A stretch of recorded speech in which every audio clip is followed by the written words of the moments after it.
1. Introduction de l'héritage de mon père. Je suis le fils de Kanzo Atsushi. Il m'a élevé sur le chemin étroit de la sainteté. Satan s'est toujours battu pour détruire ma famille. Mon père a promis que la famille Atsushi servirait Dieu pour le reste de leurs jours. Mon père avait fait 3 jours de jeûne et prière pour nous dédier à Dieu. Il avait dit au Seigneur, même si l'un de mes frères abandonnait la foi, il retournerait sur le chemin du salut comme le fils prodigue. Il avait livré nos âmes à Dieu quand nous sommes nés, le mien et celui de mon frère qui est mort. Le diable pouvait toucher nos chairs, mais pas notre âme. Mon père avait même fait alliance de ne jamais cesser de prier pour sa famille. Tout ce que mon père disait était important, quand il nous demandait de faire quelque chose, et il ne disait jamais s'il vous plaît, il dit toujours que l'obligation de chaque enfant est d'obéir à ses parents. Il n'aime pas dire merci et nous faire des éloges de peur que nous ne soyons exaltés. Quand mon frère et moi lui demandions de faire quelque chose pendant qu'il était occupé, il n'interrompait jamais ce qu'il faisait. Il achevait d'abord ce qu'il faisait puis il s'occupait de nos préoccupations.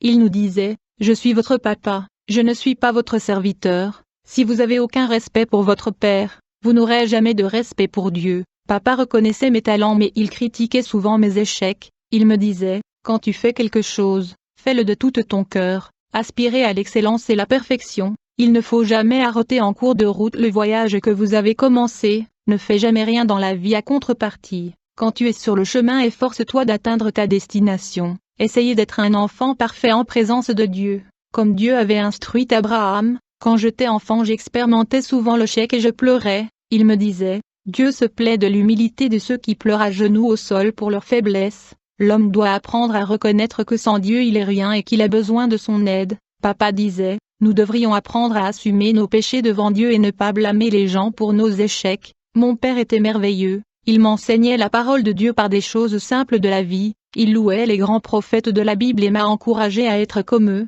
ainsi mon cœur brûlait d'être comme ces prophètes de la Bible. Je voulais être comme ces hommes de la Bible pour recevoir les éloges de mon père. Il m'a enseigné comment attirer l'attention de Dieu en faisant tout ce que Jésus et ses apôtres ont fait. Papa s'asseyait sur les derniers bancs de l'église. La parole de Dieu dit que le dernier sera le premier. Mon père, après avoir renoncé au monde, il passa 4 ans dans une discipline de prière quotidien sans arrêt. En conséquence il a reçu une grande autorité dans le monde spirituel. En 8 ans de prière son autorité avait doublé. En 12 ans, il était plus fort. Avant les 4 années de prière et de sanctification, mon père n'avait aucune autorité, il était juste un homme simple. Dieu exaltait mon père dans l'église de son berger où il fréquentait avant de commencer son ministère. Il était plus utilisé par Dieu que son berger, cela causait l'étonnement de beaucoup de ceux qui lui méprisaient auparavant. Il était donc un homme sans position dans l'église ayant plus d'autorité que son pasteur. Un jour un homme tomba dans l'église et commença à manifester des légions de démons. Le pasteur de l'église était impuissant devant ces légions. Il n'avait pas pu chasser ces légions de démons, mais d'un seul ordre, d'une seule parole et d'un seul coup mon père avait réussi à expulser cette légion. Il ne s'est jamais magnifié, étant déjà exalté par Dieu. Plus il a diminué plus Dieu l'a rendu grand. Mon père était toujours une personne différente de tous. Il était humble et affectueux, il attirait l'attention de Dieu par ses attitudes. Mon père était un exemple vivant de son ministère. Il voyageait dans de nombreux pays et n'avait jamais besoin d'interprète. L'Esprit Saint prenait sa bouche et parlait la langue de ce pays où il faisait la mission. Mon père nous a laissé un héritage spirituel que je transmets maintenant à mon fils. Il a laissé son héritage de fidélité à l'Église. Il est mort le 2 juin 2016. Chapitre 2 Ma conversion et ma sortie de l'homosexualité. Satan s'était battu contre mon père et ma famille. Quand j'étais jeune j'ai fréquenté des personnes dépravées. Mon père m'a d'abord conseillé de ne pas fréquenter ces gens. Il ne m'a jamais forcé et il m'a laissé faire mon choix. En fréquentant ces gens Satan m'a possédé, faisant de moi un homosexuel. À la suite ma mère et moi avons abandonné mon père. Le diable voulait faire du mal à papa parce que son ministère devenait plus grand et devenait surnaturel chaque jour. Sa discipline de la mortification de la chair accélérait son intimité avec Dieu. Il vivait dans la présence de Dieu. Mon père est devenu ami avec Jésus. Il voyait Jésus et parlait à Jésus personnellement de manière audible. Mon père n'a jamais cessé de prier pour sa famille, même avec tant de douleur et de souffrance. Satan avait blessé sa chair et son âme, mais son esprit était fort. Et mon père combattit et gagna cette guerre qu'il avait menée contre le roi de l'enfer. Il avait été approuvé par Dieu et avait grandi en grâce, de telle manière que les signes et les miracles du Saint-Esprit l'accompagnaient. Chaque combat et guerre qu'il gagnait catapultait son esprit dans le monde invisible, et cela a dérangé les démons. Plus tard après, quelque temps de séparation je suis retourné à l'église de mon père. je suis entré chez moi avec ma mère. Je me suis réconcilié avec Jésus. Mon père vivait dans le monde spirituel, il semblait qu'il n'était pas dans ce monde. Son corps était là, mais son esprit était lié à Dieu. Il était tellement lié au ciel que les choses terrestres ont perdu leur importance. L'argent ne valait rien pour lui. La première invitation que mon père a reçue pour prêcher était chez une sorcière. Les démons dérangeaient cette femme, qui avait appelé plusieurs pasteurs pour prier pour elle. Mon père était le seul à accepter de prier pour elle. Cette femme a vu ce jour-là la puissance de Dieu et a abandonné sa vie au Seigneur en devenant membre de son église. Mon père me disait, « Vous devez arrêter de dépendre de moi. Je vais mourir et le même esprit qui est en moi continuera avec toi. » Mon père était courageux contre le démon. Il savait qui était son grand ennemi. Quand les gens le combattaient, il priait pour ces gens. Il était gentil, il se levait à l'aube dans la prière pour le peuple. Il ressemblait au prophète Jérémie. Il ne laisse pas passer un jour sans lire la Bible et prier. Ainsi, ma communication avec Jésus est la base de notre relation. La communication et la prière, parler à Jésus est comme une rencontre spirituelle du marié avec sa femme. C'est par cette relation basée sur la prière que naît l'amour qui grandit et que la flamme de la communion augmente. Quand j'ai commencé à communiquer avec Jésus, j'ai senti son amour et sa jalousie pour mon âme. Il ne voulait plus perdre mon âme pour le diable. Il s'est senti jaloux de moi face à ce monde et ses péchés. Je ressentais sa présence réconfortant chaque nuit. Quand je plie le genou pour prier souvent je ne ressentais pas sa présence. Et je criais en disant « Je sais que tu es là ». Même sans sentir ta présence j'ai continué à prier jusqu'à ce que je ressente ta présence. Je n'arrêterai pas de prier, je m'humilie pour sentir le contact dont j'ai besoin pour que dans le désert de ma vie naissent des fleurs. J'ai prié à ce jour-là pendant 3 heures pour sentir cette présence jusqu'à ce qu'il me toucha, et une grande vertu a envahi mon être. Sa main était dans mon cœur. J'ai senti la chaleur surnaturelle dans mon âme. Mon père est mort en demandant à l'Église de ne pas cesser de prêcher la vérité, c'était sa plus grande préoccupation. Avant sa mort quand il était vieux, il recevait de l'aide et l'assistance des anges à cause de son âge. Chapitre 3 Ma délivrance de l'emprise de Satan. Quand je me suis réconcilié avec Jésus et je venais de retourner à l'église de mon père, j'ai demandé des dons du Saint-Esprit pour être utilisé par Dieu mais il n'y avait rien. En plus j'avais beaucoup de démons. Je cherchais la délivrance car j'avais des légions de démons. Mon père n'était pas dans l'église pour résoudre mes problèmes démoniaques. Il avait voyagé en mission évangélique. Mais je devais me libérer de ces démons en luttant seul, en priant et en jeûnant. Pendant la prière j'ai eu une vision, et dans cette vision je me voyais debout comme une statue et Jésus passa sa main au milieu de ma poitrine et sortit les démons de mon corps et leur ordonna de ne plus revenir. Et donc dans cette vision Jésus a mis sa main au milieu de ma poitrine, et a sorti les démons de mon corps et leur a donné l'ordre de ne pas revenir. J'ai vu Jésus tirer une 50aine de démons de mon corps. Il a tiré de moi 50 hôtes démoniaques qui étaient le dernier des 200 démons qui étaient en moi. Dans ce vision je n'ai pas vu le visage de Jésus à cause de la luminosité de son visage. Je ne pouvais voir que son corps. Il me dit, ces démons hôtes sont les derniers habitants de cette maison. Quand vous êtes arrivés dans l'église, ils étaient une légion et maintenant ils ne sont qu'une 50, mais ils ne sont plus. C'était une victoire. Je me souviens alors que ces démons étaient dans mon corps. J'étais perturbé. J'avais des cauchemars, des insomnies. Je ressentais le besoin de me tuer, même les désirs d'être homosexuel étaient forts. Dans cette vision, les démons étaient assis à différents endroits dans mon corps. L'un avait sa chaise dans la tête, l'autre était dans mon cœur, d'autres étaient sur mes genoux, autres étaient dans le canel, le cuisse, le bras, le main, le dos, le ventre. Autres démons étaient assis dans ma partie génitale. Ils me donnaient de désir pour les femmes. Je demande pardon aux frères d'avoir parlé de cette façon. C'était la manière la plus décente que je pouvais expliquer ceci. Il y avait des démons à l'intérieur de moi, j'ai vu leur trône comme très loin dans cette vision. Les démons habitaient dans mon corps et dans mon âme. Jésus m'a purifié de tout ceci, il les a détrônés et a mis fin à leur fête dans ma vie.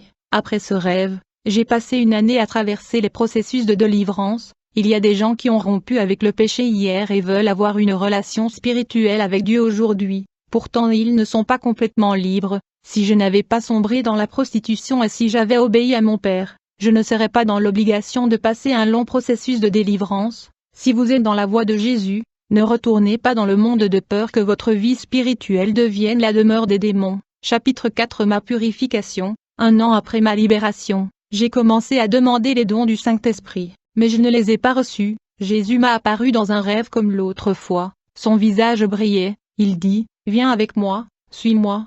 Je l'ai accompagné jusqu'à la porte d'une fournaise de feu. Et puis il me dit, passe à travers cette fournaise de purification jusqu'au bout, et vous serez épurés et complètement purifiés. J'ai dit au Seigneur, je ne veux pas, j'ai peur de mourir. Il me dit, quel est votre choix?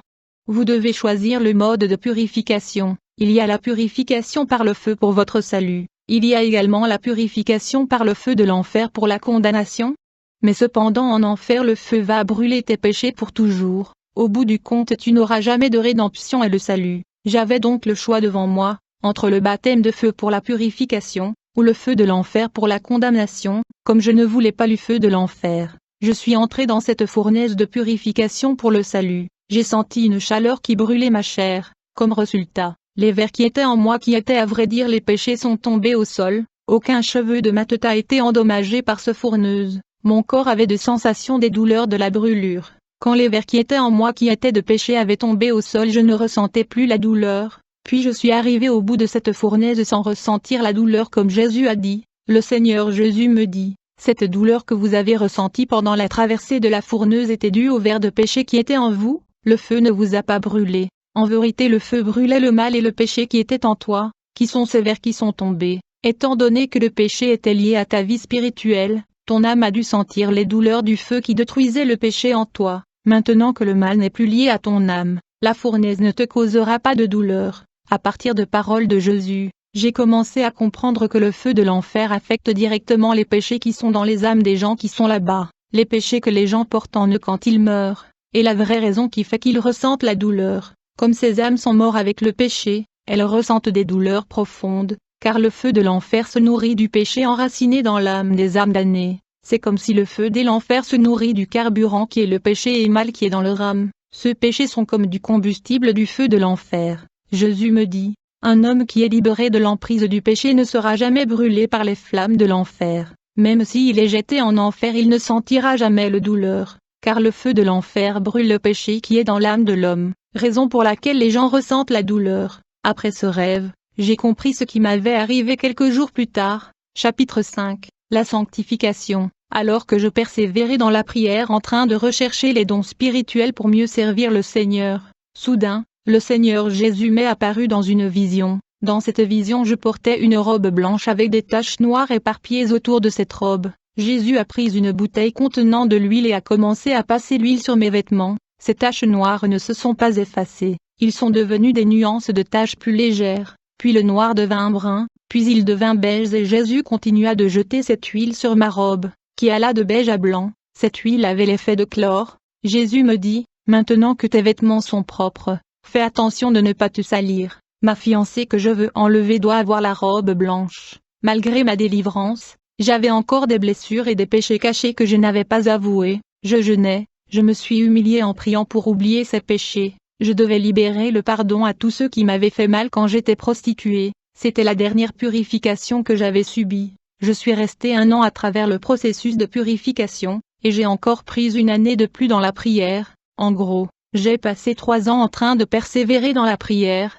Jésus a commencé à verser ses dons en moi. Durant 3 ans de prière sans arrêt, je n'avais pas renoncé à me rapprocher de Dieu. Au bout du compte j'ai reçu les dons que j'avais tant cherchés. Alors que mon père voyageait, j'aidais son vice-président dans l'église. Chapitre 4 Mon voyage en enfer. Après la mort de mon père, j'ai fait sa maison funéraire, et après son enterrement j'ai commencé à prier. Je suis resté 3 jours à prier sans m'arrêter, du jour de la mort de mon père jusqu'au 4 février 2016. En ce jour-ci je fus enlevé et transporté en esprit. Ce jour-là alors que ma femme était endormie, une voix me dit, « Aujourd'hui, je vais te prendre ». Quelques secondes plus tard, mon esprit se tenait dans la chambre. Le sol s'est ouvert et j'ai commencé à descendre dans un endroit qui brûlait et il y avait de la fumée. Mes pieds étaient brûlés par le feu de l'enfer mais je ne sentais rien. Immédiatement je me suis souvenu des paroles de Jésus qui m'avait dit, « Les flammes ne peuvent pas consumer ceux qui sont libres du péché ». En enfer je transpirais car l'endroit était très chaud, je pouvais sentir l'odeur de chair brûlée et de l'huile bouillante.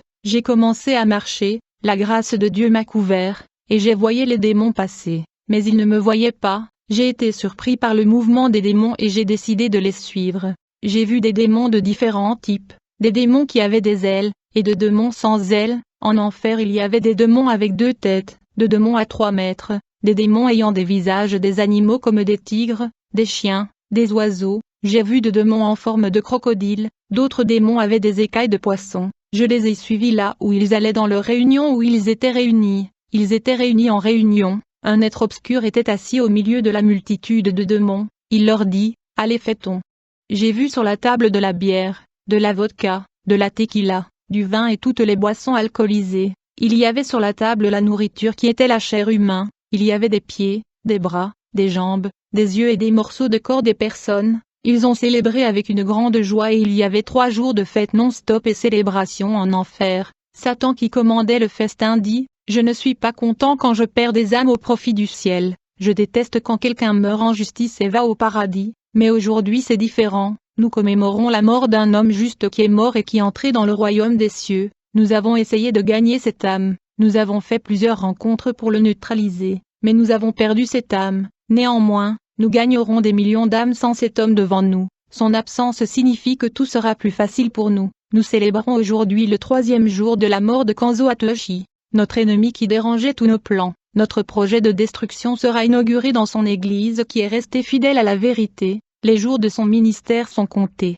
J'ai écouté tout ce qui a été dit lors de cette réunion infernale. Mon cœur était peiné par ces paroles de Satan. Mon père a travaillé pendant des années pour construire une église sérieuse. Maintenant tout son projet risque d'être détruit. Soudain un diable s'est présenté à Satan et a dit, « Je n'aime jamais habiter dans des animaux, seulement des corps humains. J'aime amener le feu étranger à l'intérieur des églises. Je suis présent partout où il n'y a pas de sanctification et la purification. Je fonctionne dans la confusion. Je suis attiré par les églises où il y a des divisions, des conflits et des contentions. À chaque fois que des groupes se forment dans les églises pour se calomnier et se diffamer les uns les autres, je suis là. J'ai fait beaucoup de nos copies à l'intérieur des églises, c'est comme ça que je suis efficace. » Satan lui dit, « Bon travail. » Le suivant, un autre démon se leva et dit, « Je suis avec une légion qui habite plusieurs croyants, nous mettons des flammes à l'intérieur d'eux pour les tromper. Ils pensent que nos flammes sont l'Esprit Saint, beaucoup sont déjà spirituellement malades. Nous laissons la place de travailler dans leur vie,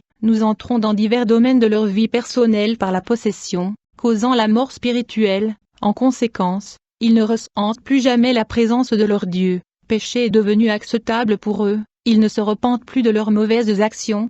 Ils n'ont plus le cœur brisé pour pleurer en présence de Dieu à cause de leurs fautes. Aussi longtemps que nous habiterons en eux, nous garderons leur cœur dur comme des pierres. Par la fausseté et la fausse doctrine des démons nous les dominons. Quiconque est exposé à notre enseignement, quiconque ouvrira son cœur à notre enseignement, nous entrerons dans son cœur par la parole qu'il a reçue. C'est ainsi qu'ils reçoivent la semence contaminée qui est plantée dans leur cœur. Quiconque reçoit notre parole et notre doctrine a également reçu le propriétaire de cette doctrine que nous sommes. Plus ils se nourrissent de nos hérésies chaque jour, ils tombent malades et ils perdent leur vraie vie spirituelle. Aussi longtemps que nous habitons en eux et nous suçons le peu d'onction qu'ils ont en eux, nous provoquons des troubles dans l'âme. Ils ne ressentent plus le plaisir de prier, et ils ne sont plus assidus dans la maison de leur Dieu pour adorer son nom. Ils préfèrent rester dans leur maison pendant le culte. Nous leur causons des problèmes mentaux. Les démons des pousses habitent dans leurs esprits, provoquant des dépressions qui les rend fous. On le pousse à se suicider. Mais cependant, il y a un chrétien parmi eux qui est prévenu. Il lave ses vêtements tous les jours dans le sang de l'agneau. Il renonce et se repente chaque jour, sanctifiant sa vie spirituelle qui brille à cause de sa purification. Il n'écoute pas notre enseignement, mais nous allons essayer de le convaincre de croire à nos fausses doctrines. Il a combattu nos hérésies dans l'Église et beaucoup de victimes de la maladie spirituelle résultant de notre théologie ont été guéries spirituellement. En tant que disciples de Jésus, leurs âmes ont été restaurées grâce à la vérité qui génère la vie en eux. Ce chrétien est un problème pour nous. Il ne passe pas un jour sans qu'il soit en train de prier et lire la Bible. Il lit toujours la parole et se sanctifie lui-même. Il ne boit pas de nos sources doctrinales sales, qui corrompent les autels. Ceux qui ont bu de notre doctrine sont déjà possédés, et ils sont habités par nos esprits. Ainsi, un pasteur à la surface a 90 démons vivant en lui. En un an nous avons amené le nombre à 200 qui habitent en lui. Il est maintenant faible. Il ne peut pas diriger le troupeau. Il est devenu matérialiste. Nous contrôlons déjà toute sa vie. Son contact avec les faux prophètes lui a rendu faible. Chapitre 5 Le voyage vers le ciel. Une fois que ces rassemblements de démons prit fin, puis nous avons quitté,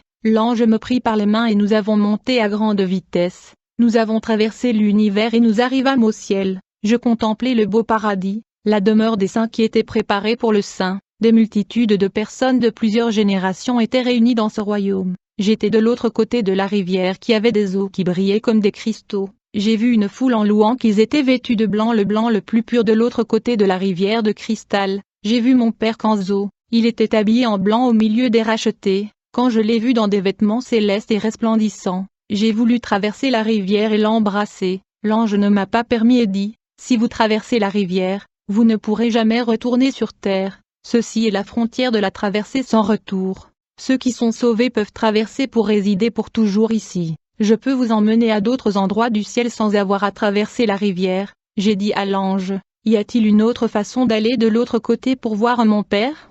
L'ange me dit, il y en a, mais ce n'était pas autorisé, tu peux seulement le voir d'ici. Mon père dans le ciel était jeune, il avait l'air d'un jeune homme de 20 ans, je ne peux pas expliquer comment je l'ai reconnu, toutefois, je savais que ce jeune homme qui était plus jeune que moi était vraiment mon père. Puis l'ange me dit il est temps de retourner. Quand j'ai réalisé que j'étais à la maison, ma femme dormait. Après mon ravissement, je suis retourné à mes activités dans la maison de Dieu. Les démons craignaient beaucoup que je puisse atteindre le même niveau spirituel que mon père. Les démons ont commencé à me persécuter, ils ont incorporé les chrétiens insensés dans l'Église. Cela arrive à tous ceux qui servent Dieu. Les démons veulent que nous utilisions notre chair à offenser et à discuter avec les chrétiens qui aiment les controverses. Nous ne pouvons pas oublier que notre combat est contre le diable. Je ne vais pas écouter les offenses et les insultes des frères. Je ne passe pas mon temps dans les débats. Je sais utiliser mon temps pour prier et gagner des âmes. Le Seigneur Jésus me montre dans la vision qu'un berger qui était utilisé par la main de Dieu.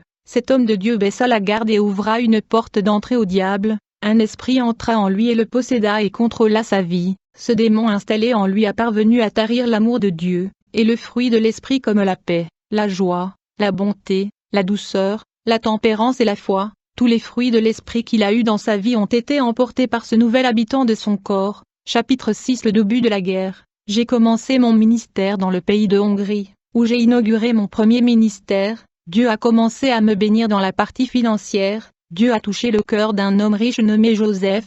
Il a fait un don en argent pour que j'achète ma maison. Avant cela, ma femme et moi vivions dans le loyer. Alléluia. Le grand Dieu qui vient avec sa providence dans la vie de celui qu'il aime. Dieu a utilisé un autre homme appelé Miklo, qui a acheté une nouvelle voiture et me l'a donnée en cadeau. Lorsque nous recherchons la présence de ce Dieu très haut, tout sur la terre coopère pour notre bien. La gloire à Dieu. Cherchez d'abord le royaume et toutes les autres choses seront ajoutées. Vous qui recherchez une bénédiction, ne vous en faites pas. Cherchez des choses spirituelles et le désir de votre cœur se réalisera. Ma femme et moi avons été bénis matériellement. Les mois plus tard, j'ai eu un emploi pour soutenir ma famille, mais quelque chose commençait à se produire dans ma vie. J'étais fatiguée à cause de mon travail. Mon corps était tellement fatigué que je n'avais pas le temps de prier Dieu. Je venais dormir dans mon lit quand j'ai quitté mon travail. Je passais devant l'église fatiguée et je rentrais chez moi dormir. Ma femme a commencé à trouver très étrange que je ne prie pas la nuit, car j'étais la colonne de prière chez moi. Une nuit alors que ma femme priait seule au milieu de la nuit, un ange apparut dans notre chambre. L'ange a dit à ma femme, dis à ton mari de veiller et de prier. La guerre est menée, et la terre n'est pas le lieu de repos. Il n'est pas temps de s'endormir. Son nouveau ministère dépend de lui, il doit apporter le réveil. Quand tu dors la nuit, je révélerai les mystères divins dans des rêves. Après cette vision, ma femme fut stupéfaite, car c'était la première fois que l'ange lui apparaissait. Puis Dieu parla de nouveau à ma femme dans une vision. Ma femme me dit nous étions endormis et j'ai rêvé ton père. Il était en guerre avec plusieurs hommes. Ces hommes ressemblaient à l'armée de Rome antique. Ils avaient des épées, mais leurs visages ressemblaient à des animaux. Certains ressemblaient à des chevaux, d'autres à des chèvres et d'autres au visage de serpents et de crocodiles. Seul leur corps était des hommes, mais ils étaient des monstres. Ces hommes animaux se battaient contre d'autres guerriers de sabre. Les guerriers qui combattaient ces hommes monstres étaient communs. L'un de ces hommes qui combattaient ces hommes animaux était ton père. Il se battait de toutes ses forces. Il était tout blessé, mais il n'a pas lâché l'épée et le bouclier de ses mains, jusqu'à ce qu'il cesse de se battre et dit, j'ai combattu le bon combat, je suis un pèlerin sur cette terre, je suis un étranger ici, j'ai pars maintenant vers ma patrie le ciel, mon roi m'appelle, il y a ma place qui est préparée. Quand il a dit cela, alors il a enlevé son manteau de son dos, et l'a jeté par terre. Soudain un vent tourbillonnant enveloppa mon beau-père, et le souleva au ciel. Du coup j'ai entendu une voix de tonnerre au ciel qui dit, qui portera ce manteau, qui va assumer la grande responsabilité, l'homme qui portera cette cape, je le fortifierai avec une puissante onction qui ne vient pas de l'homme mais directement de moi. cet homme recevra l'onction qui vient de ma source. J'ai plusieurs de ces couvertures pour habiller mes prophètes. Tous ceux qui le désirent recevront une couverture qui les couvrira de ma puissance. Chaque cape sera un ministère différent de l'autre. Après ce rêve, je me suis réveillé, j'ai réalisé que les monstres qui se sont battus contre les guerriers sont les démons, préparant une guerre spirituelle contre l'Église, et la couverture que mon beau-papa Kanzo a jetée dans son dos, c'est parce qu'il est mort et jusqu'à présent personne n'a assumé cette responsabilité, et tout homme qui prend la cape de Kanzo aura la même responsabilité et aussi la même onction que lui. L'onction qui était sur lui n'était pas de lui mais de la part de Dieu. Dans le rêve quand il a jeté la cape, il a été enveloppé par un feu qui ne s'est jamais fané, comme le buisson ardent, le feu a enveloppé la cape et ne l'a jamais consommé. Bien-aimé, quand ma femme avait fini de raconter ceci, j'ai été surpris et j'étais honteux après que ma femme ait parlé de ce vision. J'avais gagné une maison et une voiture, c'était très accommodant. Parfois, trop de bénédictions vous incitent à vous détendre et à ne plus prier. Après que mon épouse ait raconté ce rêve, quand c'était la nuit, j'ai senti un fardeau sur mon corps, quelque chose essayant de m'étouffer. J'ai crié à Jésus dans mon cœur parce que ma bouche était scellée. Le jour suivant je suis tombée malade, je ne pouvais pas bouger, j'ai été hospitalisée pendant quelques jours. Leslie, l'amie de mon père, était venue me rendre visite. Elle n'était plus un disciple, ce petit bébé spirituel dont mon père s'occupait aidait à marcher. Mon père a beaucoup dirigé son frère Leslie, qui aimait apprendre et était toujours à ses côtés. Il était le plus faible des membres qui suivaient mon père dans ses missions, mais maintenant il était devenu un grand homme de Dieu. Il a eu beaucoup de peine à s'affirmer dans la sainte doctrine en ayant son lien avec le monde. Après avoir rompu avec le monde pour une fois, son ministère a grandi, il n'était plus un enfant dans la foi. Maintenant, il est un homme mûr spirituellement. Le charnel Leslie est mort pour naître un nouvel homme spirituel. Ils ont tous dit qu'ils ne pouvaient que s'affirmer sous l'ombre de mon père, et quand Kanzo est décédé, ils ont tous dit, que deviendrait le frère Leslie? La mort de mon père a appris à Leslie à marcher seul, il a grandi spirituellement, un homme plein de grâce et de pouvoir de Dieu. Il est venu me rendre visite et a apporté une formidable révélation de Dieu. Leslie a dit, ainsi dit le Seigneur, ces maladies qui sont dans ton corps sont des fléchettes maléfiques, et il me dit, le Seigneur m'a montré un démon jetant de nombreuses flèches d'infirmité dans ta chair. Leslie a placé ses mains sur ma tête dans cet hôpital et a prié pour moi. Toutes les douleurs de mon corps ont disparu. Les médecins m'ont donné beaucoup de médicaments injectables et la douleur ne s'est pas calmée, mais grâce à la prière de Leslie, les maladies avaient disparu, puis il est parti et est retourné dans son pays. Un jour le soir quand je suis entré chez moi, un démon m'a apparu avec un fouet et il m'a donné un coup de fouet, qui a laissé une coupure sur mon corps. Il m'a dit qu'il me détestait, il me donna l'ordre de fermer l'église que j'ai ouverte. Ce diable me dit, seules les églises qui prêchent mon évangile seront ouvertes. Je ne veux pas des églises spirituelles. Pourquoi vous insistez pour prêcher la vérité sur ce territoire? Vous n'êtes pas votre père pour résister à toutes les pressions que nous allons mettre sur vos épaules.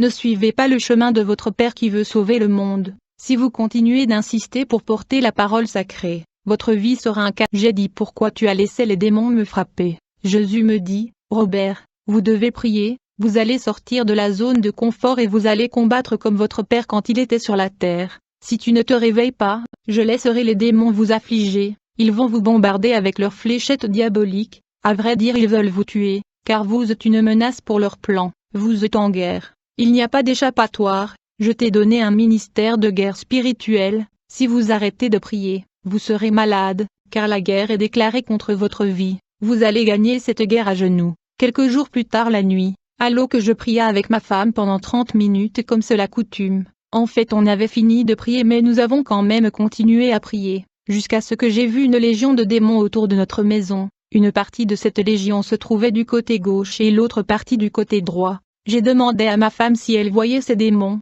elle me dit non elle ne le voyait pas, et nous avons continué à prier tranquillement. J'étais terrifiée de voir autant de démons contre nous deux. Du coup une voix me dit, 1000 tomberont à tes côtés, 10 000 à ta droite mais tu ne seras pas atteint. Ces légions de démons ont disparu. Puis un de mes amis évangélistes m'a invité à l'une de ses campagnes de libération. Il m'a expliqué comment la délivrance fonctionnait. Quand je suis arrivé à son église, après la prédication, il a prié pour la délivrance de gens en posant les mains sur chaque personne. Il ordonna aux démons de sortir. J'ai vu beaucoup de démons manipuler les ministères de délivrance. En effet les démons sortaient du corps des gens quand les ministres posaient les mains sur le gens. Puis j'ai vu ces démons retourner dans les corps des gens quelques secondes après avoir quitté. J'ai prié Dieu et j'ai demandé une explication à propos de ceci. L'Esprit Saint m'a révélé que l'évangéliste était dans le péché avec sa femme. Les deux pratiquaient le sexe en utilisant des produits en plastique érotique, et Dieu n'aime pas cela. Le Seigneur m'a montré une tenue de fantaisie sexuelle qu'ils avaient achetée. Il avait acheté un string à Tarzan et pour son épouse une tenue de femme de chat. Je lui ai dit que les démons le trompaient. L'évangéliste ne croyait pas. Je lui ai raconté ses fantasmes érotiques. Il était gêné. Il a accepté la révélation et a dit qu'il abandonnerait les pratiques. Je suis allé dans un autre ministère. Le groupe de jeunes était en train de louer le Seigneur. Je pouvais voir que leurs louanges ne dépassaient presque pas le plafond de l'église. Ces louanges étaient retenues dans les airs. J'ai demandé à l'Esprit pourquoi cela. Il me dit que tout le groupe de jeunes s'est prostitué avec les personnes qui ont marqué la réunion, alors que deux de ces jeunes, une fille et un garçon chantaient. Un serpent noir sortait de la bouche du garçon et un autre de la bouche de la fille. J'ai demandé la pensée de Dieu à propos de cette vision. Il me dit que les deux jeunes chrétiens pratiquaient le sexe oral dans leur cours. Les deux serpents que j'ai vus étaient les démons qui sortaient de leur bouche, mais ces serpents ne sont pas partis complètement, c'était juste une partie du serpent qui sortait de leur bouche. Ces jeunes étaient possédés. Avec le don de la vision que j'ai reçue, je pouvais voir tout ce qui se passait de l'autre côté dans la sphère. Le prédicateur a commencé à prêcher la parole de Dieu. Sa prédication était belle avec un langage éloquent, un sermon bien élaboré avec une grande prédication, mais dans la vision, j'ai vu une multitude de personnes avec les mains enchaînées qui sont en train de l'écouter, mais cependant, les paroles qui sortent de la bouche du prédicateur sont toutes tombées au sol, comme des gouttes de pluie. Sa prédication n'avait libéré personne, les chaînes ont continué à tenir les mains de ces personnes qui l'écoutaient, les paroles ne touchaient pas le cœur des gens. Sa prédication était vide sans onction. J'ai dit au Seigneur, c'est quoi ceci? Il me dit, il murmure contre moi, il parle de mal de ses frères et se dispute sur de doctrines. Cela a provoqué des divisions et des groupes formés au sein de l'Église. Le Seigneur m'a montré dans une vision, ce prédicateur dans le couloir de l'Église. Il n'était pas seul, il avait des femmes et des frères avec lui parlant mal des prédicateurs. Il chuchotait à propos de ceux qui ne savaient pas prêcher et le type de vêtements que certaines personnes portaient. J'étais avec Jésus, il me montra une église de 50 ans, au début de cette église, 95% des croyants avaient été sauvés. Comment je savais? Jésus m'a montré les vêtements spirituels de chaque chrétien, ils étaient blancs comme la neige. 10 ans ont passé et le nombre de personnes sauvées est tombé à 90% des personnes en robe blanche. 20 ans après la fondation de cette église, le nombre de personnes sauvées est tombé à 80%. 30 ans plus tard, les sauvés étaient 65% et le reste avait leur robe tachée, jusqu'à ce qu'il n'y avait que 20% des gens ayant la robe blanche. Les mauvaises herbes continuaient à augmenter de manière surprenante à mesure que le blé diminue. Jésus dit, la modernité, la vanité et la technologie ont grandement contribué à la chute de la foi de beaucoup. Jésus me dit, mon serviteur doit nourrir mon peuple s'il m'aime vraiment, c'est pourquoi je vous ai choisi. Vous allez préparer mon peuple à me rencontrer. En ce beau jour glorieux qui vient, tu dois préparer mon épouse. J'ai élevé des hommes spirituels aux quatre coins du monde qui souffrent maintenant pour mon travail, lorsque votre père a quitté la terre. J'ai élevé 12 autres hommes pour continuer son travail de mission dans le monde. Ils vont continuer la mission de ton père. Je choisis toujours les hommes humbles méprisés par le monde pour confondre les sages et les théologiens. Je vous prépare à être un pilier spirituel utilisé par mon Saint-Esprit. Vous êtes jeunes, mais vous commencez à avoir une intimité avec moi, mais vous ne connaissez pas le monde spirituel. Je vais vous apprendre à entrer dans le monde des esprits pour détruire les forteresses du diable. Mon esprit va vous transformer en un soldat du ciel, mon serviteur. Vous devez avoir cette qualité spirituelle pour devenir un grand guerrier. Ayez de l'amour pour moi et les brebis. Soyez ferme dans mes voies. Résistez au mal, résistez au diable et il fuira loin de vous. Soyez humble parce que ce ne sera pas vous mais ce sera mon Esprit Saint qui agira à travers vous. Soyez obéissants à mes ordres. Tu dois marcher dans la saine doctrine et tu dois vivre la vérité. Sois vigilant parce que l'ennemi va t'entourera. Vivez une vie de prière pour recevoir la force. La vertu est la double portion du ciel. Jésus me dit, ne vous découragez pas de dire la vérité, même si beaucoup ne te soutiennent pas, ne te tais pas à cause de la pression de beaucoup de bergers qui parlent mal de toi et t'appellent un menteur. Je traiterai avec ceux que je traiterai. Maintenant retourne dans ton corps. Un jour à l'église une femme est entrée, pleine de démons. Elle était malade et elle prenait des médicaments pour divers maux et rien ne se passait. Quand elle a visité notre ministère, les démons étaient obligés de partir. Nous n'avons pas chassé les démons. Elle a été convertie et elle a été guérie des infirmités. Le Saint-Esprit m'a apporté une révélation disant, tu vas chasser les démons de la maladie, quand il va quitter il va partir avec sa maladie. Cette femme était libre des démons, elle n'avait plus de symptômes et elle se débarrassa de ses médicaments. Une autre femme arrivait à l'église avec un cancer du sein. J'ai dit une prière et le Saint-Esprit m'a dit qu'il y avait un démon à l'intérieur du ventre de la femme. Le démon à la taille d'une cerise était logé là-bas. J'ai expulsé le démon et le cancer a disparu. Les gens qui se sont rassemblés dans notre ministère étaient bénis. Je ne dis pas que nos dénominations sauvent, mais dans notre église les hommes passent du temps à genoux, intercédant pour les gens de cette église, les femmes jeûnent pour ce travail. Ici nous enseignons au peuple de Dieu est-ce le véritable évangile original, pas des copies pirates de cet évangile. Quand j'étais sur le point de commencer ma mission, Satan a fait apparaître des images des enfants